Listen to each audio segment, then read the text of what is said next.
We only have a few minutes because she's very busy today. With me, Lord Mayor Councillor Sally Capp. Good morning. Good morning, Neil. Thanks for having me. Well, we're the second most livable city in the world. That's no good. I think it's fantastic. Wouldn't you want to be number one? I can see you smiling. Of course we want to be number one, and winners are always grinners.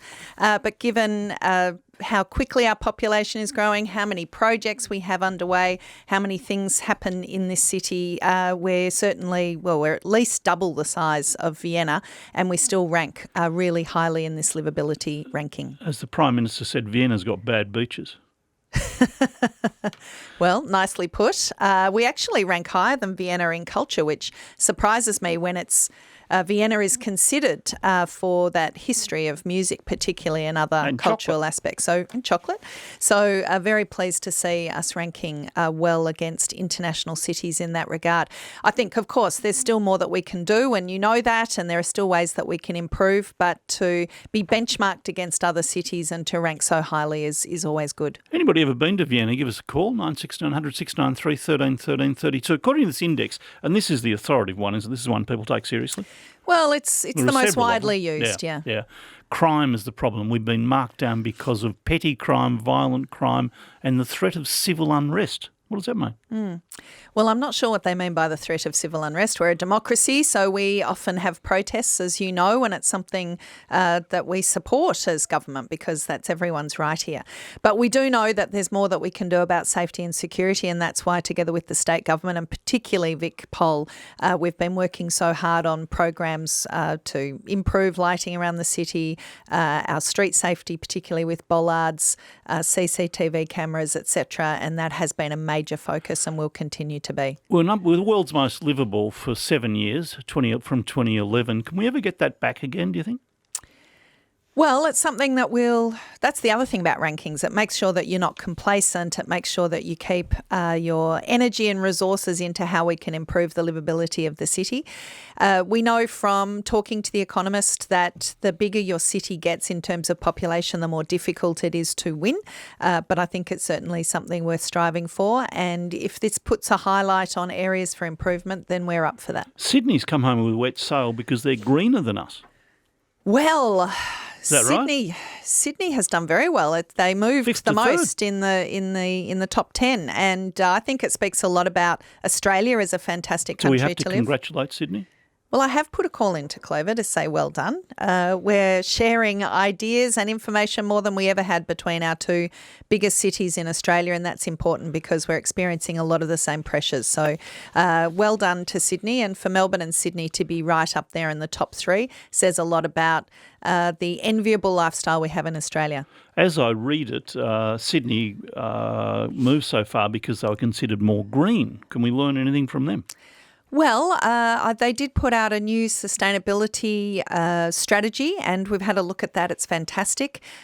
We've actually had a similar strategy for about 10 years now, and so it's really about how, between the two cities and other cities in Australia, do we keep upping the ante.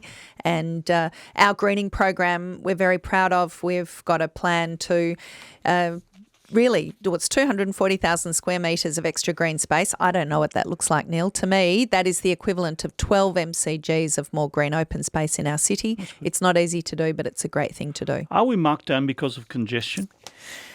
Well, our infrastructure still got a score of 100, which is a perfect score. I think that the comparison even with cities like Tokyo is saying that the balance between roads, public transport, cycling and walking is still pretty good here in Melbourne. But as you know, the Victorian government has the major metro rail project underway, and that's something that's really going to help congestion on our roads as well as on our public transport. Top cities in the world: Vienna, Melbourne, Sydney, Osaka, Calgary, Vancouver, Toronto, Tokyo, Copenhagen, Adelaide number 10. So Australia does rate very well. Worst cities in the world: Caracas, Algiers, and so it goes. Port Moresby's up there, Damascus.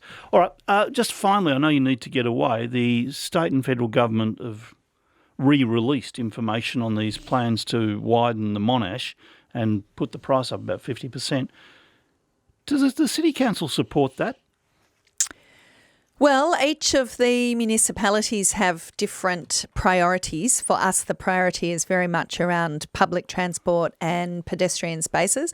Public transport is the fairest way of delivering the most people towards economic opportunity, to cultural opportunities, to education, all those sorts of things. So from our point of view, continuing to focus on investment in public transport needs to be a priority. So if you widen the Monash, the more traffic comes in, where does it go? Yeah, it's a concern. And I think that's why we'll be launching our transport strategy, the final version, in the next couple of months. Neil, it'll be great to talk about it. And one of the things that we've suggested in our draft strategy is that we have to start talking about things like congestion pricing, because the use of our roads is so important. We just can't keep building more roads. So it's terrific. ScoMo and Dan build a road that pushes more people in the city where they pay more tax. Well, the congestion pricing doesn't have to be just about the city. It can start to help regulate ways and guide people in terms of ways that they use the road system. But our road system is highly congested now. We're all experiencing that. To build more roads isn't necessarily the answer. Are we going to need another way around the city, though? We can't widen the tunnel. We're widening the Monash, pouring more people into the tunnel, but you can't make it any wider. Where do you go? Well, we would say yes, because at any one moment in the city centre, 43% of the traffic is through traffic. And so that you'd say adds you to do the need another congestion. route around. Yeah, absolutely. Any But idea? it doesn't. But I think, look, roads are an important part of it. They're a central part of our transport system. But there is no doubt that public transport needs to be a priority.